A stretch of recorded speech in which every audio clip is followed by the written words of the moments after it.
This channel does not promote any violent, harmful, or illegal activities.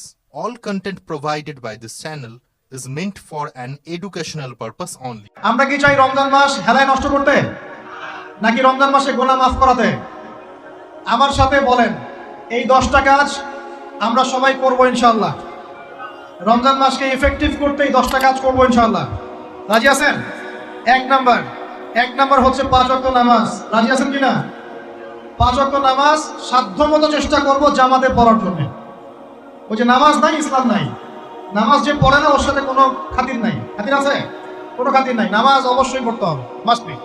এরপরে নামাজের সাথে সাথে কমপক্ষে 12 রাকাত করে নফল। কত রাকাত?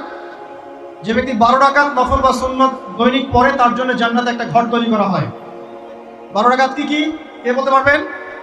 প্রথমে ফজরের 2, জোহরের আগে 4, জোহরের পরে 2, কত হলো? 4, 2, 6, 2, 8, মাগরিবের পরে, এশার পরে, এই হলো 12। পড়বো তো ইনশাআল্লাহ। এইগুলো 1 নাম্বার কাজ, নামাজ পড়া। 2 নাম্বার ভাই, নামাজের সাথে সাথে তাহাজ্জুদ এবং তারাবি অবশ্যই পড়তে হবে। রাজি আছে কিনা? আল্লাহর ওয়াস্তে গ্যাঞ্জাম করতে যায় না 20 না 8, এই গ্যাঞ্জামে আল্লাহর ওয়াস্তে যায় না। তারাবির নামাজ 5 ঘন্টা। কত রাকাত সেটা বড় কথা। তারাবির নামাজ কত ঘন্টা? প্রায় 4-5 ঘন্টা। আর 5 ঘন্টায় 8 রাকাত পড়েন, 5 ঘন্টায় 20 রাকাত পড়েন। কি বুঝতে পারছেন কথা? নবী সাল্লাল্লাহু আলাইহি ওয়াসাল্লাম তারাবির নামাজ কত লম্বা পড়েছেন? 1 ঘন্টা। কতক্ষণ পর্যন্ত? সাহাবীরা কি বলছেন? সাহাবীরা বলছেন যে আমরা তড়িঘড়ি করে সেহরি খেয়েছি। নামাজ এত লম্বা নবীজি পড়েছেন, শেষে তড়িঘড়ি করে সেহরি করতে হয়েছে। তো নবী সাল্লাল্লাহু আলাইহি ওয়াসাল্লামের 2 রাকাত নামাজ কত লম্বা ছিল। আমরা এখন নামাজের রাকাত সংখ্যা নিয়ে যত বেশি ঝগড়া করি, কোয়ালিটি নিয়ে এত ঝগড়া করি। কোয়ালিটি ইম্পর্টেন্ট না? আমার নামাজটা কত সুন্দর হচ্ছে, কত লম্বা হচ্ছে, কত ধীর স্থির হচ্ছে, এই নামাজে আমি ধীর স্থির ভাবে কোরআন শুনবো, বুঝবো, চোখ দিয়ে পানি ঝরবে, এগুলো ইম্পর্টেন্ট না? মক্কা মদিনায় গিয়ে দেখেন, যারা এখন উমরা করতে গিয়েছেন অনেক, তারা সৌভাগ্যবান। তারাবির নামাজ নর্মাল এমনি যে কোনো নামাজেই, তারাবির নামাজ তো আরো বেশি। দাঁড়ালে আপনার চোখ দিয়ে পানি পড়তে বাধ্য। মধুর তেলাওয়াত, লম্বা কেরাত। ফজরের নামাজ মিনিমাম 20 মিনিট। ফজরের নামাজ 15 থেকে 20 মিনিট। আর আমরা তো 3G 4G 5G মাশাআল্লাহ। কোন কোন মসজিদে 6G, মানে সূরা ফাতিহা শুরু হয়, ওই শেষে গেলে দলিল শেষ, মানে আর কিছু বুঝলাম না মাস্টার। এগুলো কি নামাজ? আমরা তো নামাজ পড়তেই ভাই দুনিয়াতে আসছি, নাকি? দুনিয়াতে আসছি কেন? ওমা খালাকতুল জিন্না ওয়াল ইনসা ইল্লা লিয়াবুদুন। তো নামাজই তো পড়তে আসছি ভাই, এখন তাড়াহুড়ার কি আছে? ধীর স্থির ভাবে আপনি 8 রাকাত পড়তে চান, পড়েন, লম্বা করে পড়েন, ধীর স্থির ভাবে পড়েন। এক ভাই বলছেন আমি বেশি পড়বো। আচ্ছা ভাই পড়ুক তো, ওকে বেশি পড়তে দেন, লম্বা করে পড়তে বলেন, ধীর স্থির ভাবে পড়ো। আরেকজন করছে 2 রাকাত, রাতের সালাত 2-2 করে, একটা হাদিস আছে না? রাতের সালাত 2-2 করে। এই বেচারা 2-2 করে পড়তেই আছে। তো লম্বা করে পড়লে কোনো সমস্যা আছে? উদ্দেশ্য কি? আল্লাহকে পাওয়া। আমি নামাজে আল্লাহকে পেলাম কিনা এটা বড় কথা। আল্লাহ রাব্বুল আলামিন আমাদের সবাইকে ধীর স্থির ভাবে কোরআনকে কেন্দ্র করে তারাবি তাহাজ্জুদ পড়ার তৌফিক দান করুন। এটা রমজান মাসের ইফেক্টিভ রমাদান আপনাকে কাজে দিবে। 2 নাম্বার। 3, এটা বলে দিয়েছি, রমজান মাস হবে কোরআনময় মাস।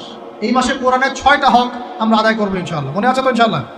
তেলাওয়াত, মুখস্থ করা, আরবি শেখা, আদেশ নিষেধ মানা, দাওয়াত দেয়া এবং হিফজ করা। পারবো তো ইনশাআল্লাহ?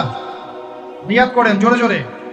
4 নাম্বার, রমজানকে ইফেক্টিভলি ইউটিলাইজ করতে হলে প্রতিটা কাজ সুন্নত সম্মতভাবে করতে হবে। এভাবে আপনি রমজানটাকে ইফেক্টিভলি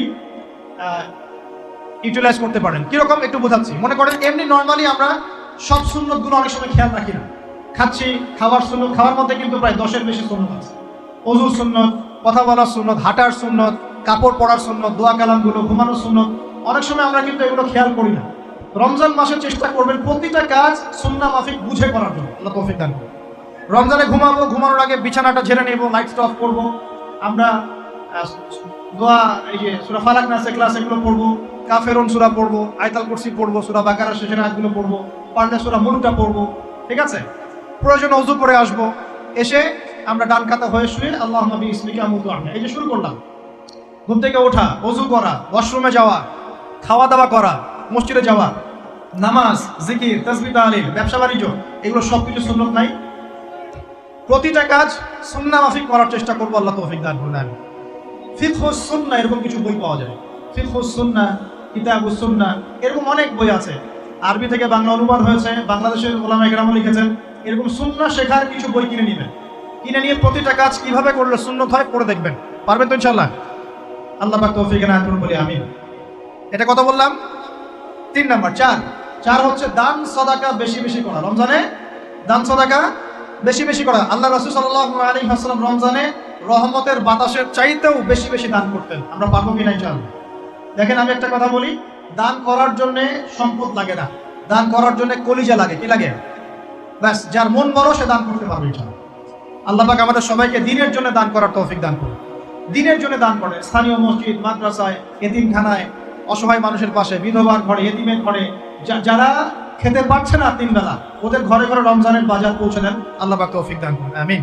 5 নাম্বার, রমাদান মাসে অবশ্যই অবশ্যই আমাদের জাকাত গুলো আমরা দিয়ে দিব। রাজি আছি তো ইনশাআল্লাহ? বলেছি জাকাত এবং সালাতের মধ্যে যে পার্থক্য করে সে মুসলিম নয়। জাকাত ফরজ হয়েছে, অবশ্যই অবশ্যই আপনাকে জাকাত দিতে হবে। এটা কিন্তু নফল কিছু নয়, এটা কি ফরজ। জাকাতের নিসাব জানেন কি না? কত পার্সেন্ট? 2.5%। আচ্ছা, জাকাতের নিসাব নিয়ে ইনশাআল্লাহ পরবর্তীতে লেকচার চলে আসবে, অনলাইনে দেখে নিন। এছাড়া ফিকহুস জাকাত কিছু প্রোগ্রাম আসবে, অনলাইনে দেখে নেবেন ইনশাআল্লাহ।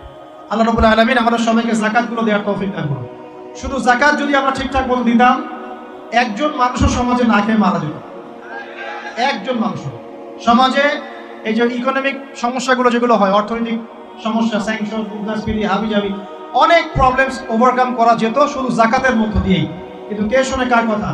সবাই কি জাকাত দেয়? বাংলাদেশে এমনও মানুষ আছে যারা একজনের জাকাত দিয়ে 100 পরিবারের সংসার চলবে ইনশাআল্লাহ। আছে না এমন লোক? আমরা জাকাতগুলো দেওয়ার চেষ্টা করি। আল্লাহ পাক তৌফিক দান করুন।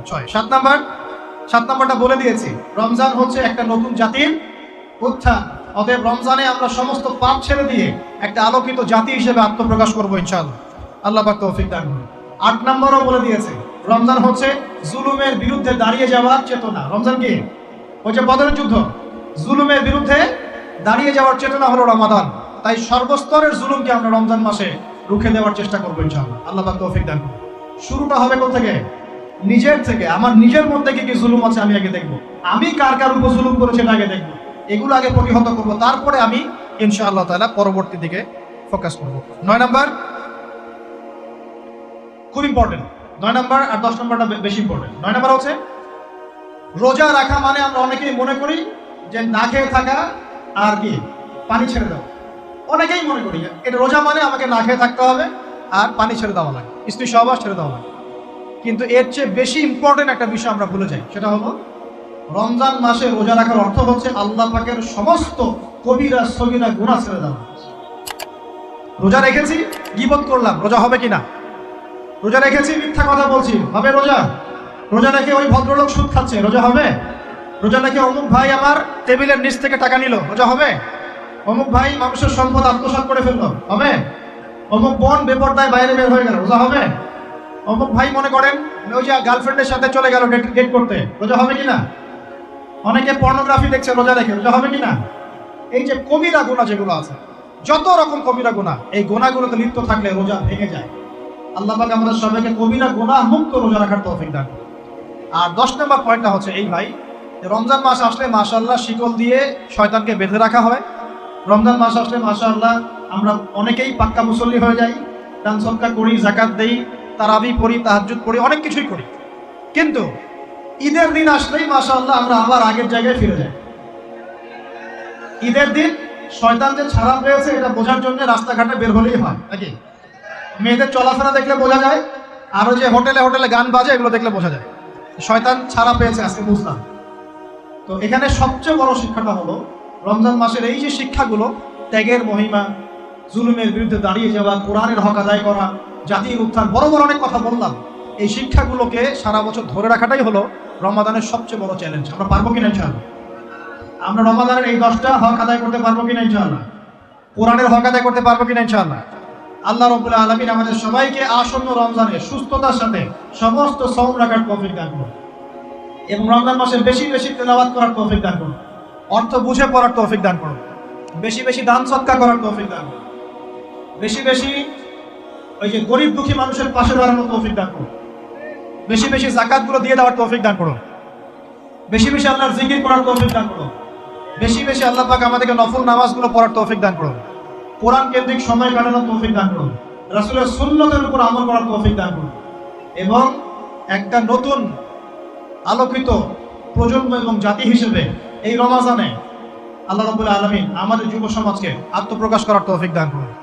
সর্বোপরি রমাদানের এই শিক্ষাগুলোকে সারা বছর ধরে রাখার তৌফিক আল্লাহ পাক আমাদের সবাইকে দান করুন। আমিন।